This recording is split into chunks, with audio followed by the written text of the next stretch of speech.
6 is get ready, and 7 is go, and 8 is get ready, and 9 is go, and 4 is get ready, and 5 is go. Each is a preparation for the next.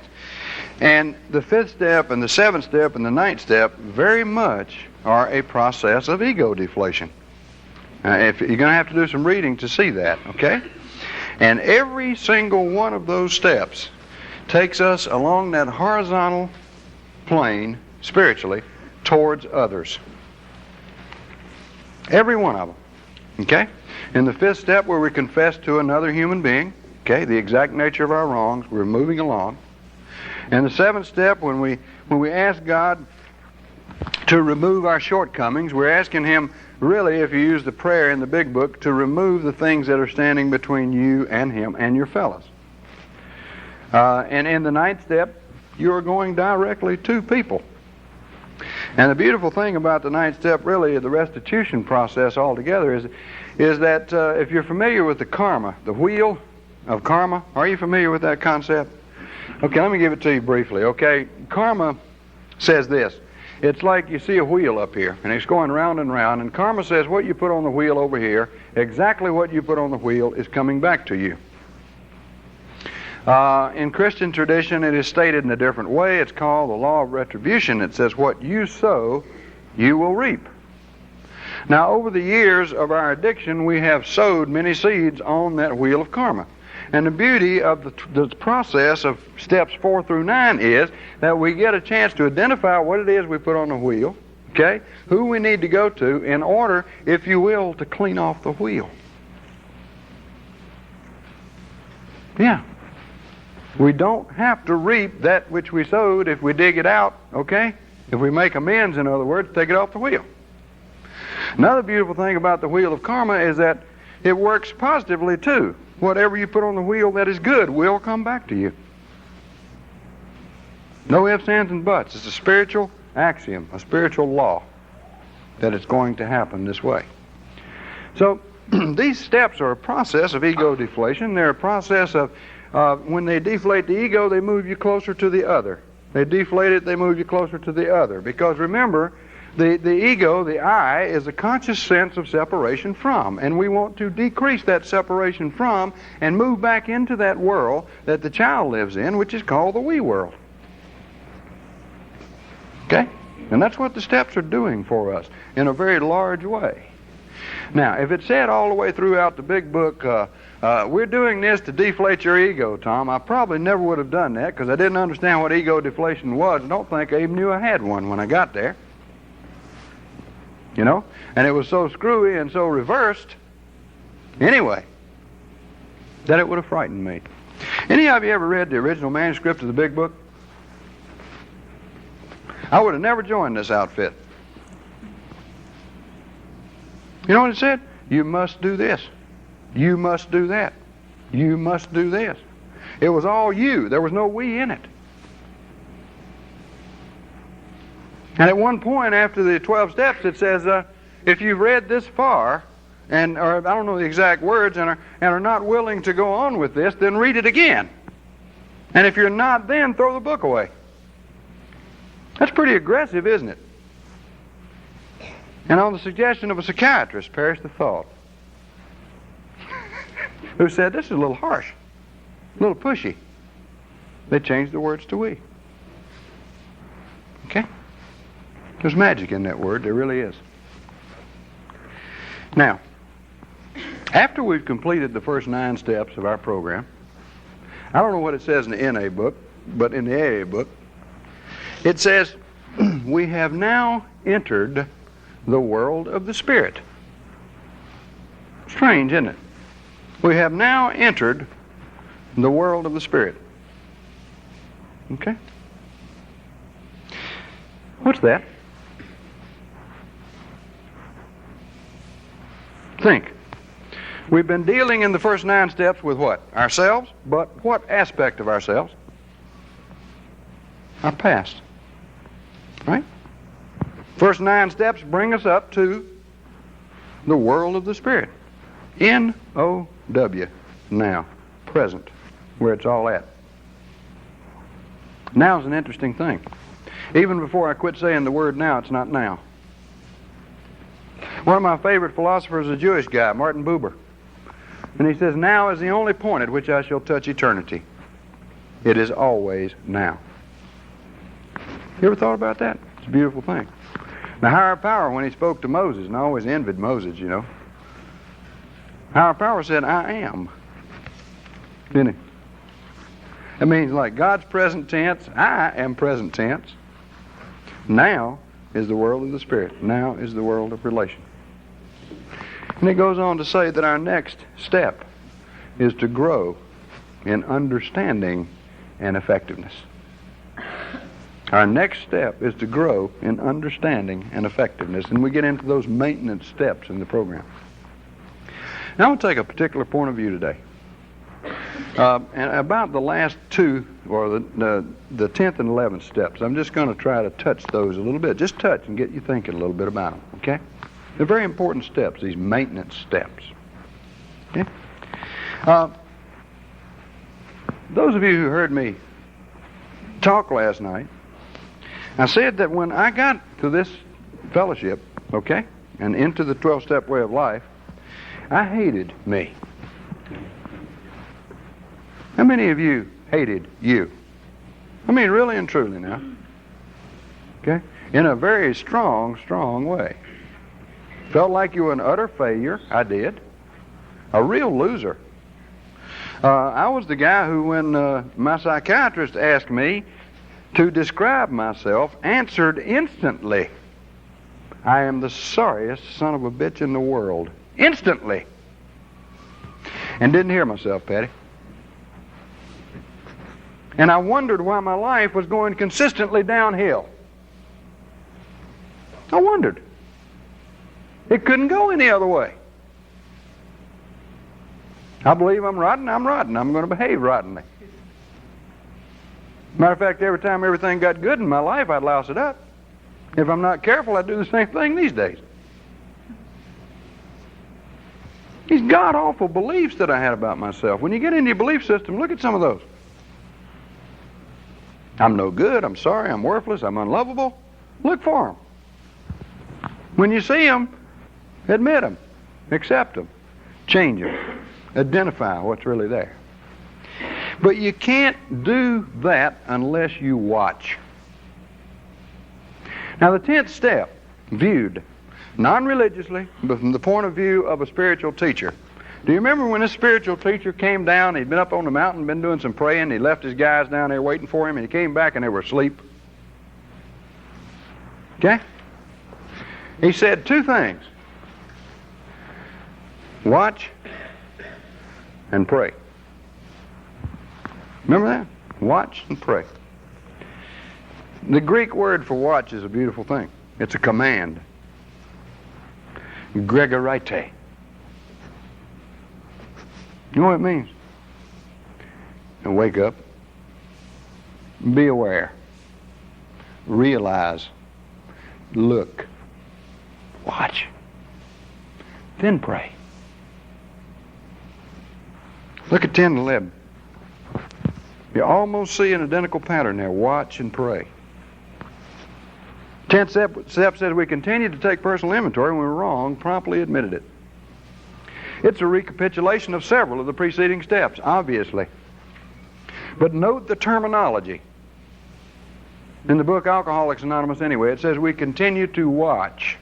That's what it says. We continue to watch for selfishness, dishonesty, resentment, and fear. And when these crop up, not if, when, we do the following. So, we've got to move, I believe, from self-hate to self-love through watching, through self-acceptance. That's really far out, isn't it? Self-acceptance. Who? Me? Accept me? I don't even like me. I've got to fight and I've got to change. And yet our program says in the preamble, and how it works in the AA book, those that don't recover are those who cannot or will not completely give themselves to this simple program, not fight anything. So we watch. talk about three aspects of watching: waking up, realizing, being aware. And you know, I think it's a strange thing. A friend of mine says most of us walk around this earth for most of our lives in a state of spiritual sleep. We don't know who we are, we don't know who others are, we don't know what the world's all about and life's all about, you know? But we tell ourselves we do, which deepens the sleep. Watching is an interesting thing. If you believe that this world is a terrible place,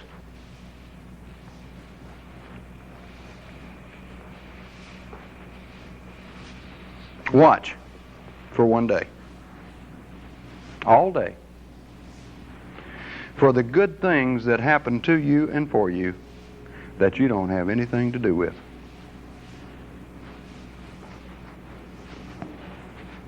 Wake up. Realize, be aware. Some of you are already thinking back through today, aren't you? Because some things have already happened. You know, I was so arrogant that when the good things happened, I just didn't even notice them. I just took them for granted. They were supposed to. Really. Oh boy, but when the bad ones happened, I was very aware of those. Why? Because of my attitude, because of my perception of reality. I was looking at it from the left-hand side, always. And I was unaware of the good in life. I'm not saying this is a grand and glorious and wonderful world, but I'm not saying it's not. We have people who want to understand and don't understand what grace is. If you will watch for one day for the good things that happen to you and for you that you don't have anything to do with, you will begin to understand with that knowing beyond knowing what grace is. You will experience it. You will begin to look for it. You'll begin to expect it. You'll begin to count on it. And it'll happen more often. Because you're awake. You're watching. How many of you have ever done that? How many of you have ever taken an hour or 2 hours and watched for the good things that happen to you and for you don't have anything to do with? We'll go to a meeting, we'll say, the most marvelous thing happened tonight. I was thinking about so-and-so and he called me. The most marvelous thing happened today. I was down and I got this letter. And after we talk about it at the meeting, it's gone. And probably that day when you spotted that one thing, you spotted 500 things that were bad and missed 500 that were also good. Which side do you want to live on? I'm not talking about being a fool. I'm talking about being more positive. There's an old song. I was talking to a lady about it the other night. I think Johnny Mercer wrote the old song. It says you got to accentuate the positive. Eliminate the negative. Latch on to the affirmative and don't mess with Mr. In-Between. That's what I'm talking about, and it goes beyond positive thinking. It includes that, but it goes beyond. It's embracing the truth, really, that there's a God and that he or she really does care about me and that they consciously work for me 24 hours a day. Me. Else, why is it that when I've got a particular song on my mind and I really want to hear it and I go get in the car and cut on the radio, it's playing?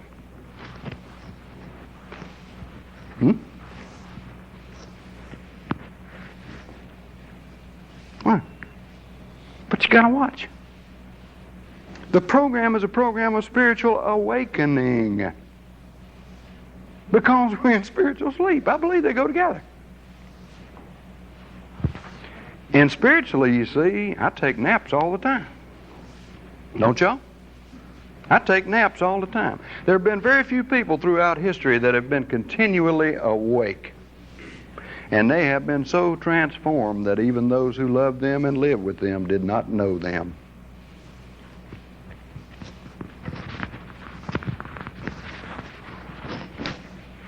It's powerful. But you gotta watch.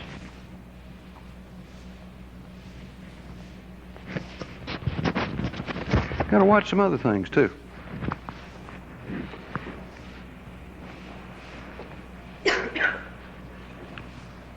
Watch for the vultures. You know what the vultures are? Sid Simons wrote a book on values clarification. He's probably the world's foremost authority on values clarification. He's also a very gentle and kind and beautiful guy. And he wrote a little old book called Vultures. And vultures are the put-downs that I do on myself.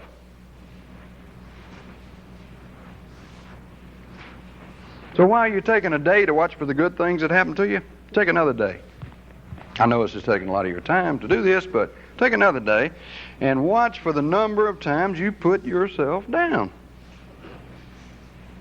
That's really incredible. You want to find out if you hate yourself or not? Take a day and do this. How you really feel about yourself?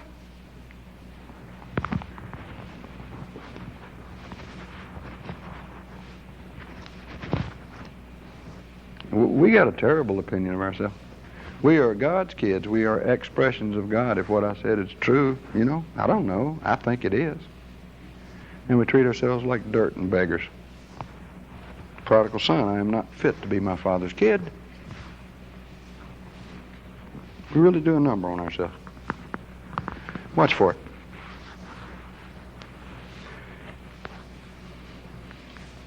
You make a mistake, and you hear yourself say, profanely, so and so, you've never done anything right. Do any of y'all do that? Boy, that's that never word again. So you know the ego's involved in there somewhere, don't you? And all you've done is make a small mistake, and you're damning yourself for it.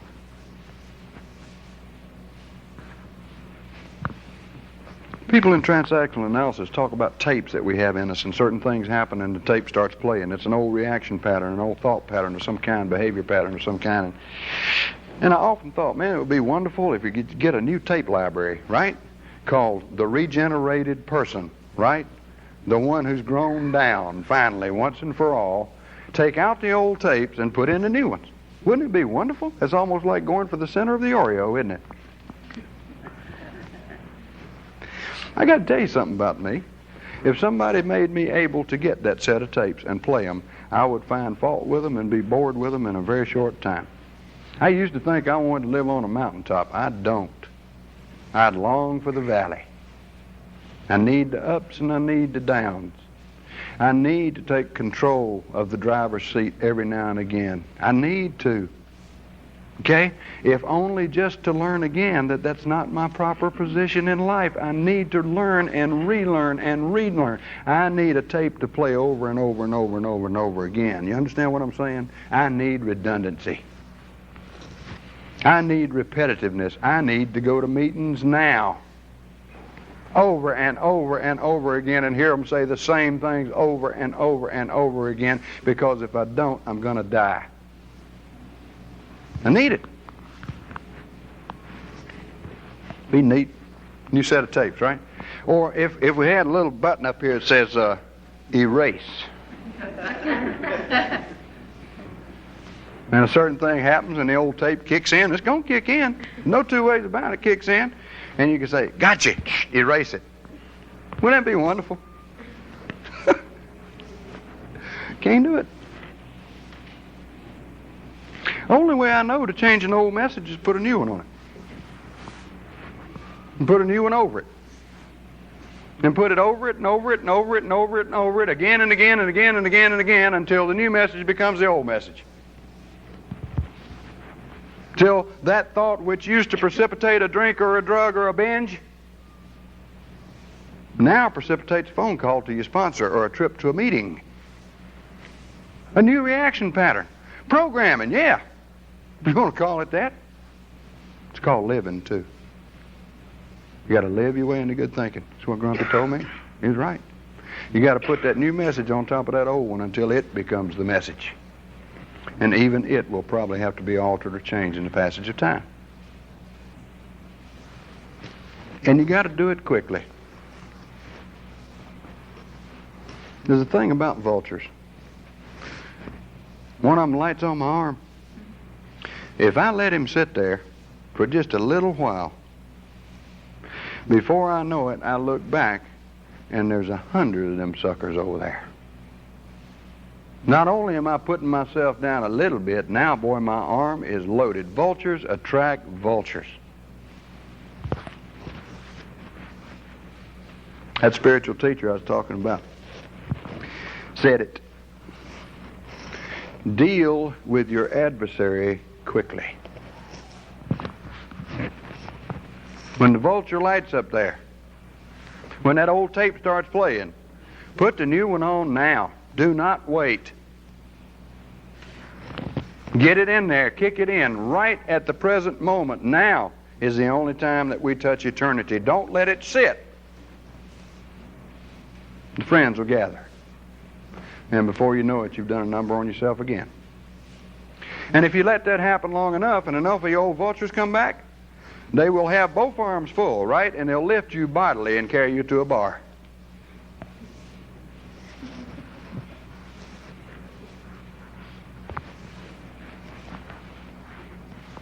So you watch for those put downs, and you stop it. We're funny people. Not only do we want to be better than everybody else, we want to be worse than everybody else. You know that? Somebody tells an up story, we got to tell one better. Somebody tells a down story, we got to top that too. Strange, isn't it?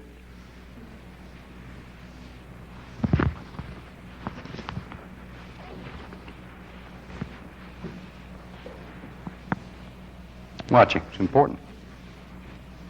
Watch for the good, watch for the bad. Watch yourself. And remember, when you're watching yourself, you're watching others too. Remember, there's not really any division. Remember that what I put on the wheel, what I do to you, comes back to me. The judgment I lay on you is the judgment that I lay on me, and vice versa. It is all intimately connected. It's always been that way, and it's always going to be. If I can't see anything good in you, you can bet I can't see anything good in me. Therefore, I have to feel superior. So watch yourself in this way. You make that mistake. And you say, I made that mistake. Just like that. I did it again. You know? And what our 10th step says is when these arise, we ask God at once to remove them. Notice the at once. There it is. I did it. But without condemnation. And I hope you'll help me with that. And I trust that you will. And you go on about your business. We do not change overnight. We do not change overnight. But we learn to accept ourselves exactly like we are. Exactly. No front, no facade. That's ego stuff. In the 7th step, you ever read the prayer in the 7th step in the big book? It says, Lord, I'm now willing that you should have all of me, good and bad. Good and bad. That's an admission, isn't it? And there's some patterns that don't disappear overnight. Most of the old patterns don't disappear overnight. They keep reoccurring. The vulture lights, in other words, right? So what do? Damn yourself for it? Put yourself down for it? Yes, probably. Why not observe it as God would observe it?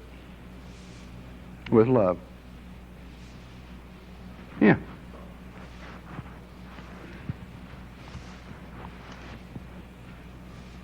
Love and concern. Even psychologists like Carl Rogers, quote, "The curious paradox," said Rogers, "is that the moment I accept myself just as I am, then I begin to change." End of quote. And we're fighting and condemning and kicking and screaming, I think, when we ought to be accepting. And I'm saying a lot of this to me too, because I have a terrible time with this. Watch yourself with love, with respect, with concern. Don't judge. Observe. And when you see it pop up, ask God's help at once. There's a mighty fine book that some of you would probably benefit from reading and probably enjoy. And it was written by a little monk. He was a cook in a monastery in Paris back in what, honey, the 17th century? 16th or 17th century. His name was Brother Lawrence. And he wrote a little book which is called The Practice of the Presence of God. He really didn't write it. It was written about him. Must be 100 books with that title, so the one by Brother Lawrence is the one that you want. And this little guy had lived his life so well that he was accounted a saint. Yeah. Everybody thought Lawrence was a saint except Lawrence. He couldn't understand what all the hubbub was about. And when he was dying, the Archbishop sent his second in command down to interview him, you know. How did you become a holy man? Well, he's very surprised that they thought he was a holy man. He was a cook, and he said so, you know. And he said, well, how do you get along? Obviously, it just shows all over you how you get along with God so well, to what you attribute your relationship to God, you know. He says, I think about God as often as I can, and I have a little conversation with him. That'll blow you away, won't it? He said, set times of prayer, you know, and services and everything, they bore me. I'd just rather, you know, think about God and talk to him.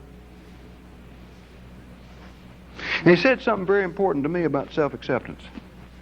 He said, when I'm in the kitchen and I drop a pot, he said, I will often say to God, see there, I dropped another pot. And if you don't help me, I'm always going to be dropping pots. And went on about his business. That's what I'm talking about. You see, that's what I'm talking about. You observe it, you don't judge it, you ask God's help with it, you go on about your business. Okay? Watch. Watch for the put downs you do on yourself. Watch for the grace that surrounds you and works for you 24 hours a day. Watch yourself very closely and learn to observe, accept yourself as you believe God would accept you, and you will begin to change. That's one of the messages in the program.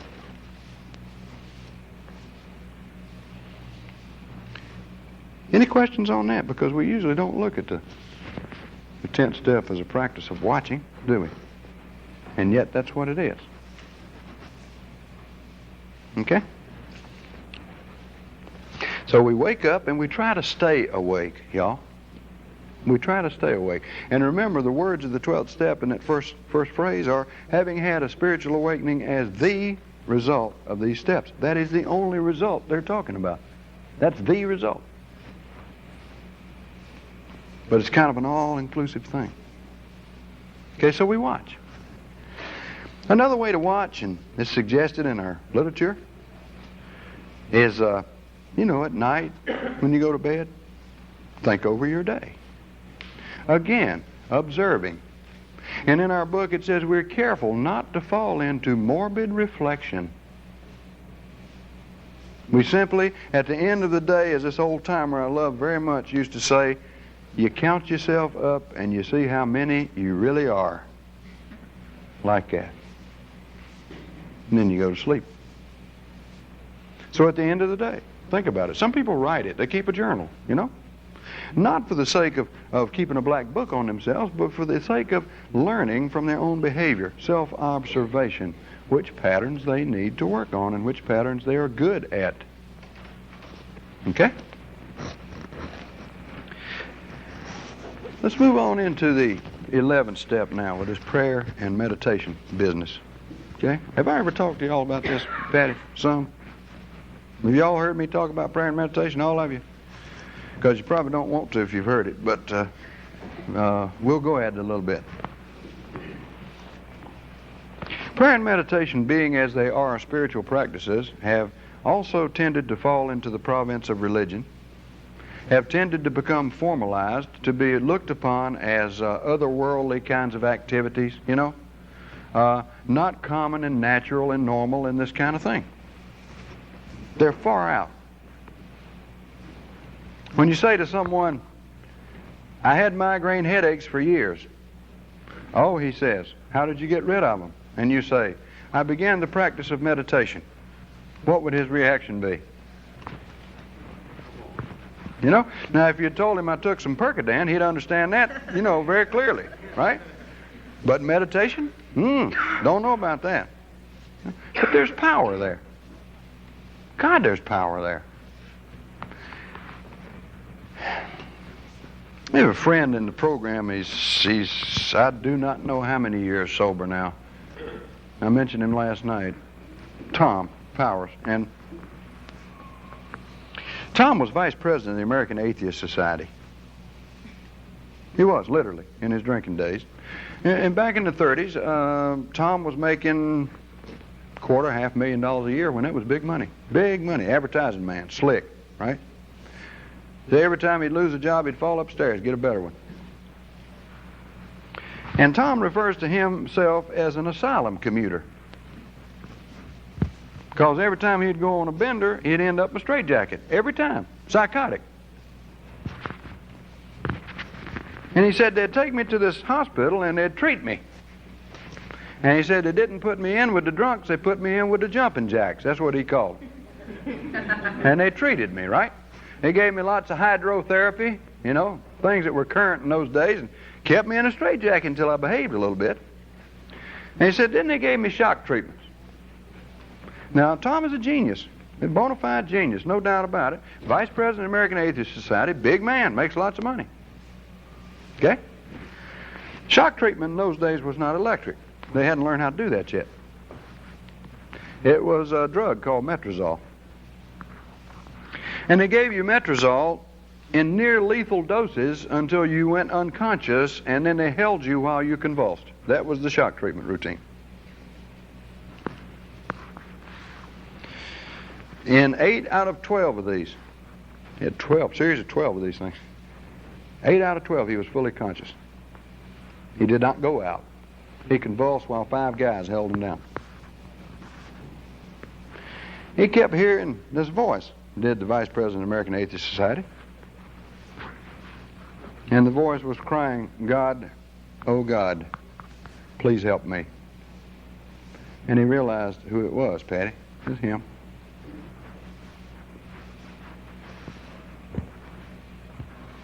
Wonderful book he wrote, too. First title, First Questions on the Life of the Spirit. You can't find it in a bookstore. You'll have to contact. It's now called Invitation to a Great Experiment. Is Knowing God a Reality? Beautiful book. Quite a book. Any of you want to know about it, I'll give you his address or the bookstore where you can get it. It's out of print. Real genius, this guy. Today, this former vice president of the American Atheist Society, sober 40-some years, runs a place up in the mountains of New York called Eastridge. And it's a place for what he calls hopeless idiots. People like him, who are so smart or so fried in the brain they can't make it in AA and NA. Or those who know all the answers and can't stay clean. And they go to Eastridge, and they live, and they learn, and they stay straight. And this former vice president of the American Atheist Society now says, prayer is an instinct. Now think about that for a minute. That it's built into us just as deeply as the cells in our body. That we need to pray. That prayer is a natural process. And again, if you have a hard time accepting this, think about that life-threatening situation that you had. There's an automatic cry, and it's always for God. The soul knows where to turn in times of trouble. I don't know why, I just know that it does.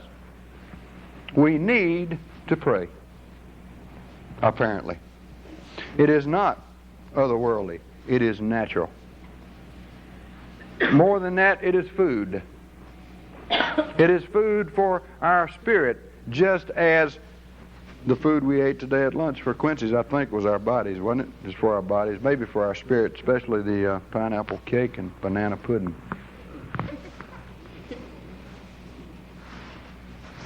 We need it. It's automatic. It's instinctive. It's good. For me, it was for emergencies.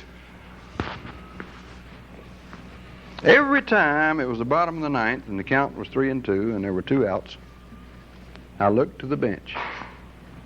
And there sat the greatest pinch hitter on the face of the earth. I'd say, hey, I love you. Really need you now. He'd come in, get up to the plate, switch hit. Which way you want me to hit? Hit left-handed this time. Home run. Every time. And I'd say, thank you. You know, I'm going to make you a part of my regular lineup from now on. You're really hitting the ball good. And I'd send him back to the bench, where he sat until the next time it was bottom of the ninth, count 3-2, and 2 outs. Any of y'all do that? Now that's good prayer. The emergency kind of prayer, the automatic kind of prayer, proves that prayer is a natural thing. That prayer is, as the poet said, the soul's sincere desire. It is what the soul wants to do. But it is not the kind of prayer and meditation that we're talking about in this process of regeneration, rebirth and regeneration, growing down.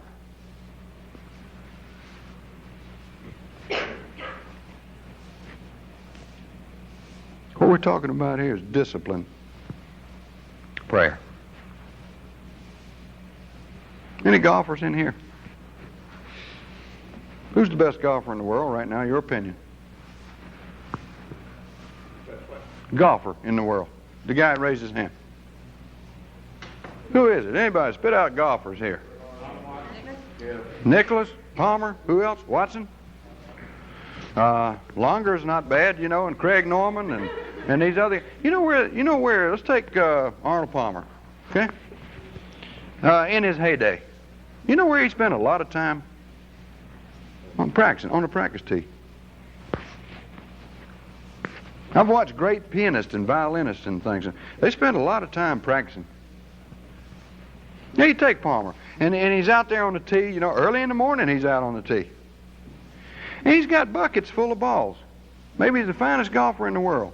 And he'll take one club, Patty, 7-iron, right, for a while, and he'll hit buckets of balls. And then he'll move up maybe to the 5-iron, and he'll hit buckets of balls. And then he'll pick up his driver, hit hours and hours and hours of practice, goes out on the golf course, big tournament, gets out on the fairway, pulls out a 4-wood, and duck hooks it. Huh? Or he's within, 95 yards of the hole, and he gets out a pitching wedge and scalps it. You ever seen Palmer pick up his bag and throw him away and say, to hell with this, I ain't ever playing golf again? Why? Because golf's important to him. Excellence is important to him. When he hits a bad shot, watch him. Any good golfer will stand right in his tracks and redo that swing. You ever notice that? And that afternoon, guess where you'll find him? He'll have that club, that 4-wood, and he'll be on that practice tee. And he'll work through the clubs again. You see, my point is, you want to be good at something? You want to be a good prayer? Get on the practice tee. Get on the practice tee early in the morning. Hit some buckets of balls. Because if you're like me, the way I've been with prayer is the first time I duck hook one or banana slice one, I said, to heck with this, I'm not praying anymore. Then the next emergency came, and I prayed a little more, right? And then I'd start out in a spurt, and I'd pray and meditate for a while, and then I'd back off again, and a spurt again, and a spurt, Discipline. You just do it. And you just keep on doing it. And sometimes you don't know why. My sponsor, another first thing he told me was, ask God for help every morning and thank Him every night. I didn't know why I was to do that, except that he had told me to do it, so I did it. And after about 3.5 months, I realized I hadn't wanted a drink in 3.5 months. And then I realized why I was doing it. Many times it happens that way. And I prayed very selfishly, and I still do at times. And that's okay. Any of y'all make out shopping lists for God? Seriously, do you? Make out shopping lists for God? Good prayers call that outlining, You sit down there and you figure out what it is you need and when you need it, and you're very precise. Lord, I need this by Thursday at 3:15 and this by 2, that kind of thing. Who are you praying to? A clerk in the Universal Supermarket? Sometimes it's actually as if I believe God, is a superhuman vending machine, y'all, full of M&Ms.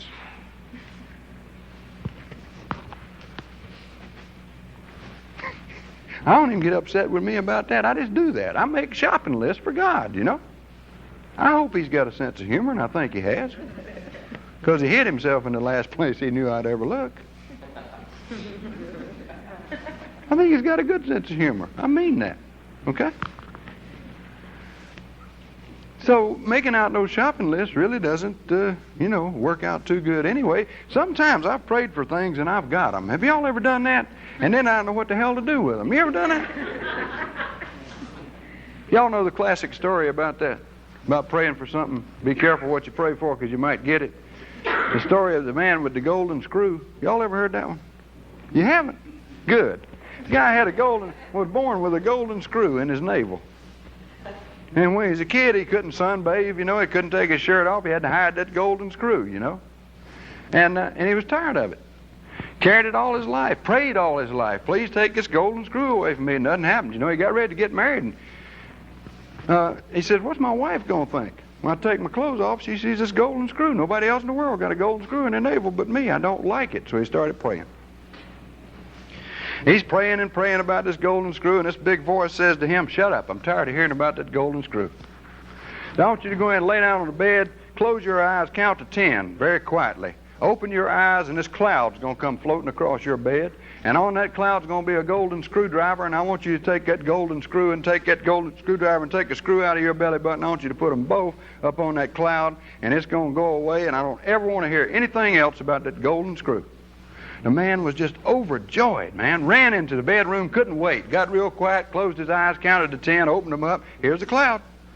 Golden screwdriver. He reaches up and gets it, takes out that golden screw, breathes a great sigh of relief, lays the screwdriver and the screw on the cloud. It goes away. He stood up and his ass fell off. So we let God discipline us, it says, in the simple way we've just outlined, watching and praying.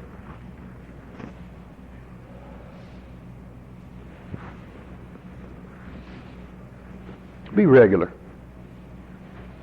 Pick a time each day for an appointment with the higher power. Be serious about it. Be sincere about it. Have fun at it. Look forward to your visit. Feel free, feel friendly, feel loved. And pray. Because you need to.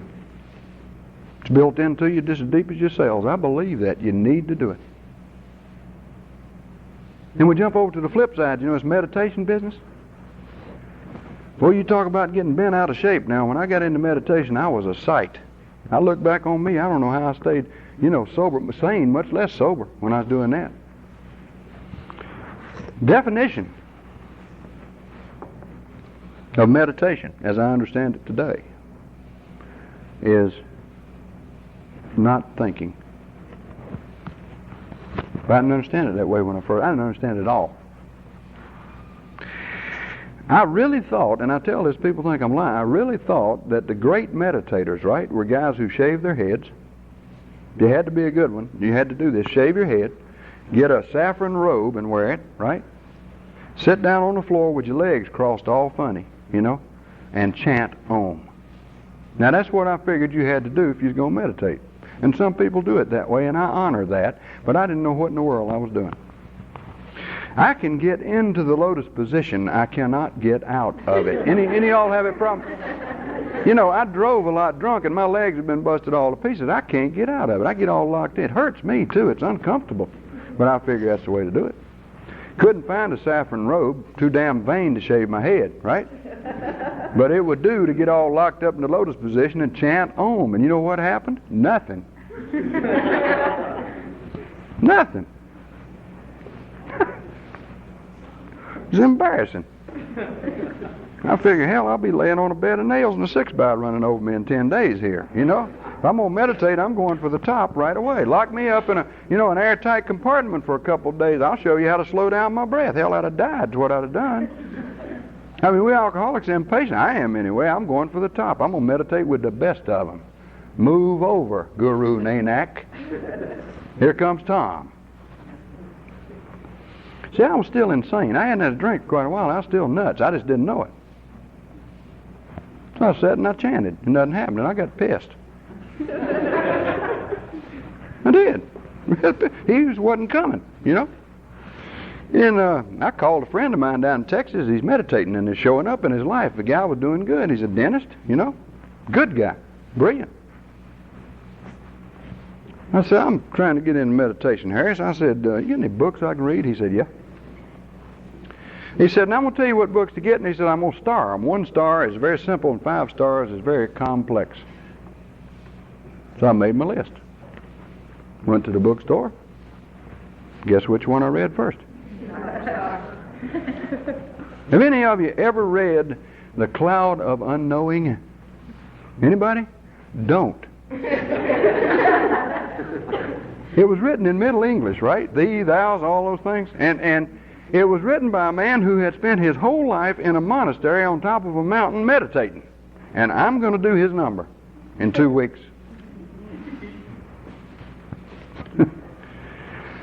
Whew. I called Harris a couple of weeks. I said, this ain't working. He said, well, what book did you read? And I said, The Cloud of Unknowing. He said, I thought so, dummy. Don't read anymore. He said, how long you meditating? I said, an hour or 2 every morning. He said, I've been doing it 9 years. Longest I ever go is 15 minutes. I take Saturday and Sunday off. See, I'm an alcoholic. I also don't know the word moderation, right? Moderation is not in my vocabulary. You know, it's full tilt all the time. All or nothing, right? Discipline and moderation, those 2 words are not there. And that's what the 10th and 11th and 12th steps are all about. Discipline and moderation. I know what it was. I thought Om was a magic word. You know, it's supposed to see all kinds of visions. They talk about a 3rd eye. I kept looking for that sucker and couldn't find it. One of them sits on the bridge of my nose, another one sits up on my forehead. I couldn't figure out where it was. Then I got talking to this other guy in AA. He said, the secret to it all is your sphincter muscles. Yeah. You know, if you're going to meditate right, you got to learn to move those sphincter muscles right. This guy was far out. I mean, really.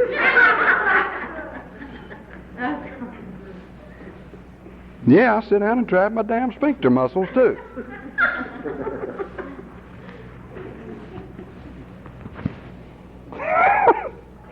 Took me a long time to get into the big book about it, you know. Things like prayer and meditation. Hell, you don't go to the big book. I talk to people about prayer and meditation, say, where can I find a good book? Big book. And their countenance falls like shit. It's a good book.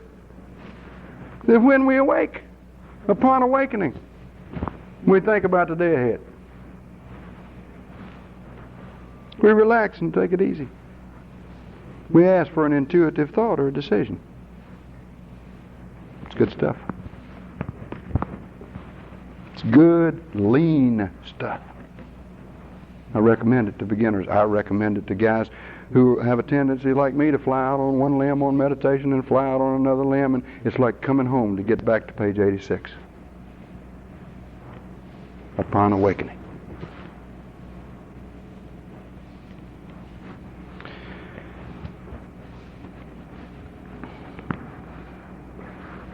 You ever daydream? You ever just sit and stare off into space? Somebody comes up and says, hey, where are you? You say, huh? I didn't know. Were you thinking? Were you? You were meditating. It is natural. It is necessary. It is not otherworldly and far out. See? I mentioned last night the guy down in Texas that taught me so much used to call me Sugar, named Bob White. I went on a 12-step call with Bob White one day down in Whitney, Texas. We didn't do that drunk a bit of good. His ears were closed, you know, but we both stayed sober. On the way down the street, and Bob was always, you know, just talking and grinning. The happiest man I ever saw.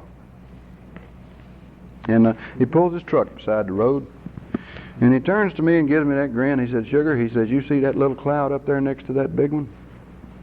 I said, "Yeah." He said, "You think I can make that cloud go away?"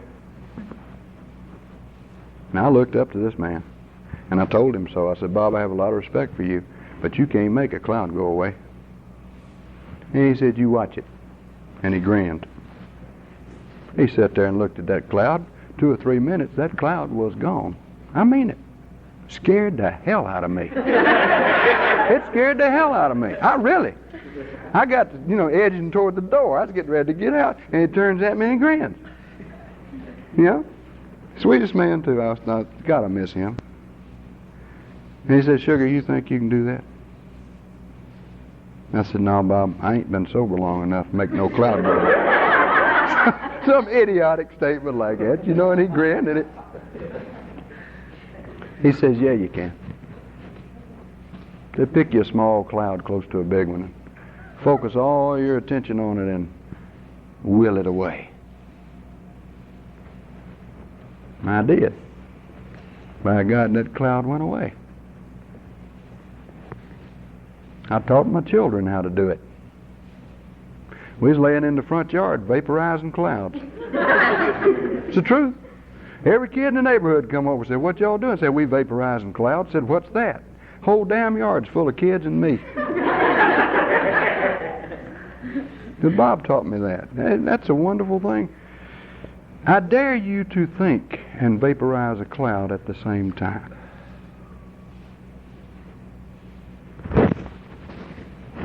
Meditation's purpose is to disarm the ego, put the intellect in neutral. It's idling, but it's not thinking. And all forms of meditation do this, it seems, by focusing not on the ego or the intellect, but on something else. Focusing all of your attention on one thing, on the sound. Focusing all your attention on one thing, your breath going in and out your nostrils. That's what the Buddha was doing when he was enlightened. Focusing on one thing, like breathing in, "Lord Jesus Christ," and breathing out, "Have mercy on me," as the Christian meditators did. And when your mind wanders away, as it will, that's just a signal to bring it back and watch your breathing or chant or say your mantra. You see, Bob White taught me this too. He said, "Sugar,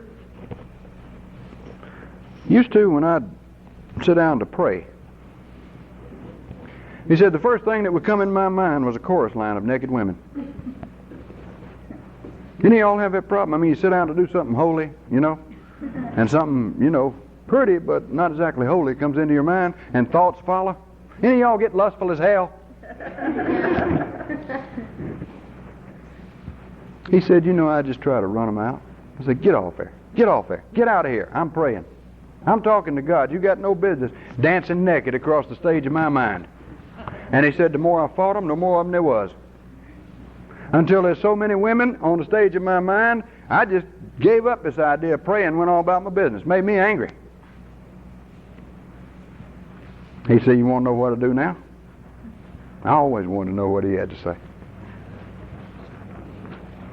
He said, "I let them dance on across the stage of my mind, and when they're gone, I pray."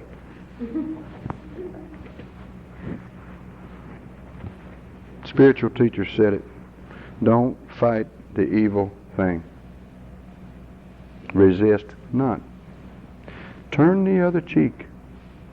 In AA we say let go and let God. Live and let live. Same thing.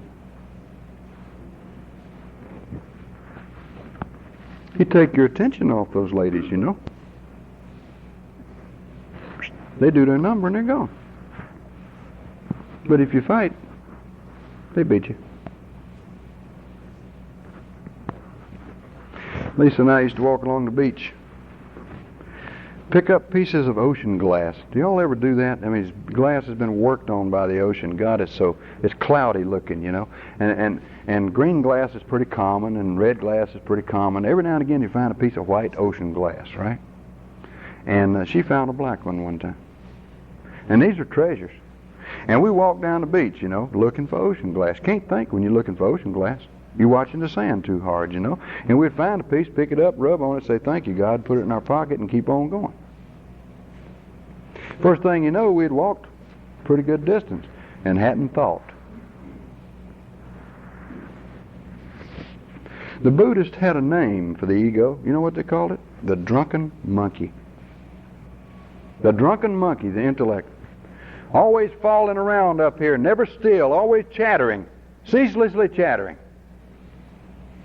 You give your attention to the monkey will keep it. You take your attention from the monkey and focus on something else, you disarm the monkey. He shuts up, or you don't hear him. So we do this. Because the step says we sought through prayer and meditation. Now, what do you do when you're sitting there watching your breath go in and out your nose, funny boy? Sometimes you feel so good you can't hardly stand it. His meditation releases endorphins.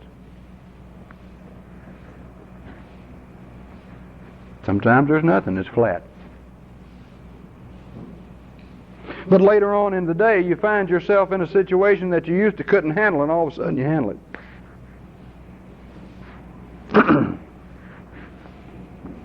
You say to God, I don't know how to handle this particular situation, but you do, and I'm going to listen while you tell me, if you will. And He tells you. What our book says is beautiful. What the AA book says about it. What used to be the occasional hunch or the inspiration gradually becomes a working part of the mind. We learn to depend on inspiration. What else happens? I sit down with people sometimes, and some of them are troubled people. And I hear me saying something to them which is so profound. Lord, it just, And right away the ego jumps in and says, remember that, Tom. That's heavy. And I can't. You ever have that experience?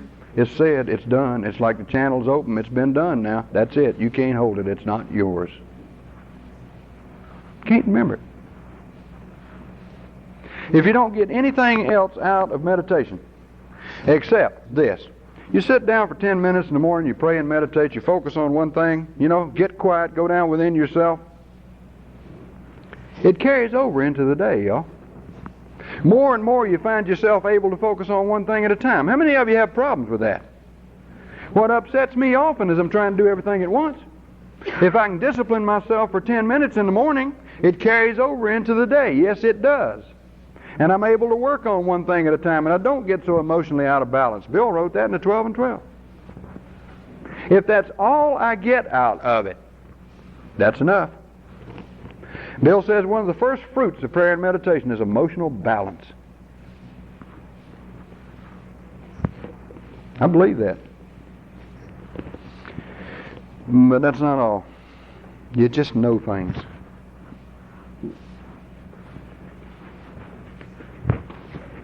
Never got any words, But I've gotten images and symbols and pictures and people's faces, and that's something when you get a person's face. And I always call them when I'm done meditating. And they always were either thinking about me, getting ready to call me, or needed to hear from me. How do you know these things? I don't know. I'm not smart enough to know that, but God is.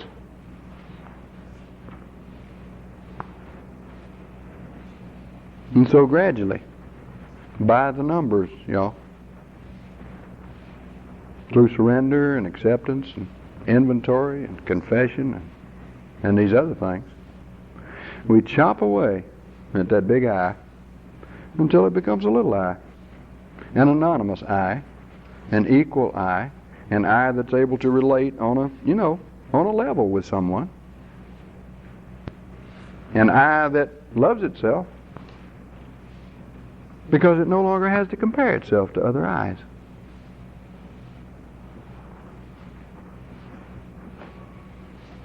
An I that is related to the higher power in a very healthy and wholesome way.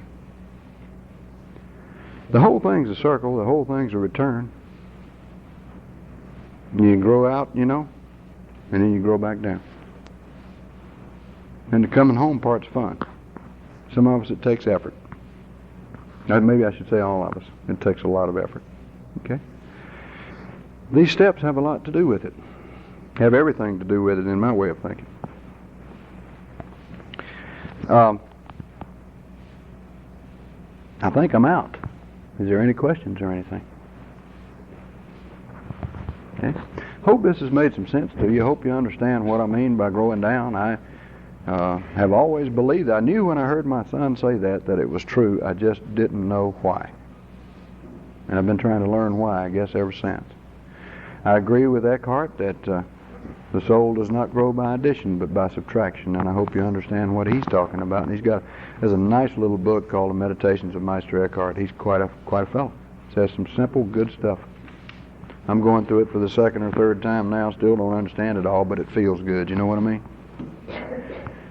Get into these maintenance steps after you finish those first 9 steps.